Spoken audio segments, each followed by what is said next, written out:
Onion ಸಾಗು, ಈರುಳ್ಳಿ ಸಾಗು. ಇದು ಚಪಾತಿ, ಪೂರಿ, ದೋಸೆಗೆ ತುಂಬ ಟೇಸ್ಟಿಯಾಗಿರುತ್ತೆ. ಹೇಗೆ ಮಾಡೋದು ತಿಳಿಸ್ಕೊಡ್ತೀನಿ ಬನ್ನಿ. ಎಲ್ಲರಿಗೂ ನಮಸ್ಕಾರ. ರಶ್ಮಿ ಯೂಟ್ಯೂಬ್ ಚಾನಲ್ ಆರ್ಆರ್ಗೆ ಸ್ವಾಗತ ಆ್ಯಂಡ್ ಸುಸ್ವಾಗತ. ಈಗ ನಾನು ಮಾಡ್ತಾ ಇರೋದು ಆನಿಯನ್ ಸಾಗು.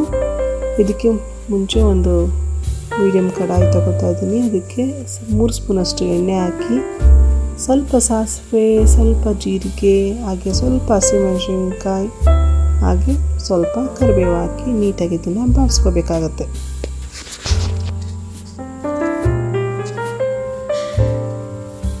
ಈಗ ಕರಿಬೇವು ಹಾಕ್ತಾ ಇದ್ದೀನಿ. ಈಗ ನಾನಿಲ್ಲಿ ದೊಡ್ಡ ಈರುಳ್ಳಿ ತೊಗೊಂಡಿದ್ದೀನಿ 3. ಅದನ್ನು ಸ್ಲೈಸಾಗಿ ಕಟ್ ಮಾಡ್ಕೊಂಡಿದ್ದೀನಿ, ಅದನ್ನು ಕೂಡ ಹಾಕ್ತಾ ಇದ್ದೀನಿ.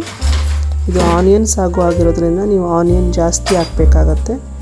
ಇದು ಸ್ವಲ್ಪ ಮೆತ್ತಗೆ ಮೃದು ಆಗಬೇಕು, ಅಲ್ಲಿವರೆಗೂ ಬೇಯಿಸ್ಕೊಳ್ಳೋಣ.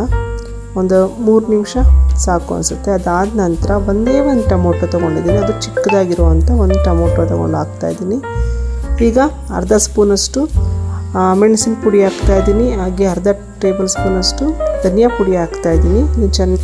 ಚೆನ್ನಾಗಿ ಮಿಕ್ಸ್ ಮಾಡ್ಕೊಳ್ಳೋಣ. ಇದಕ್ಕೆ ನೀರು ಬೇಕು ಅಂದರೆ ಕೂಡ ನೀವು ನೀರನ್ನ ಆ್ಯಡ್ ಮಾಡ್ಬೋದು. ಸ್ವಲ್ಪ ನೀರನ್ನ ಹಾಕಿ ಅದನ್ನು ಕೂಡ ಮತ್ತೆ ಮಿಕ್ಸ್ ಮಾಡಿ.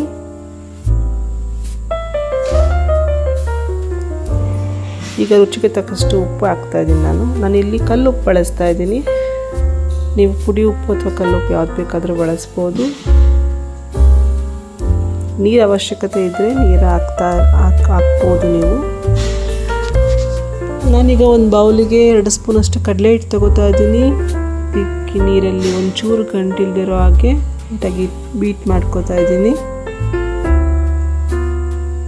ಅದನ್ನು ನಾನು ಇವಾಗ ಈರುಳ್ಳಿ ಸಾಗುಗೆ ಮಿಕ್ಸ್ ಮಾಡ್ತಾ ಇದ್ದೀನಿ. ಇದು ಹಾಕಿದ ಮೇಲೂ ಕೂಡ ಸ್ವಲ್ಪ ನೀರು ಹಾಕಿ ಚೆನ್ನಾಗಿ ಮಿಕ್ಸ್ ಮಾಡಿ. ಇಲ್ಲ ತುಂಬ ತಿಕ್ನೆಸ್ ಆಗ್ತಾ ಇರುತ್ತೆ, ಅದಕ್ಕೋಸ್ಕರ ಸ್ವಲ್ಪ ಅರಿಶಿನ ಕೂಡ ಹಾಕ್ತಾ ಇದ್ದೀನಿ.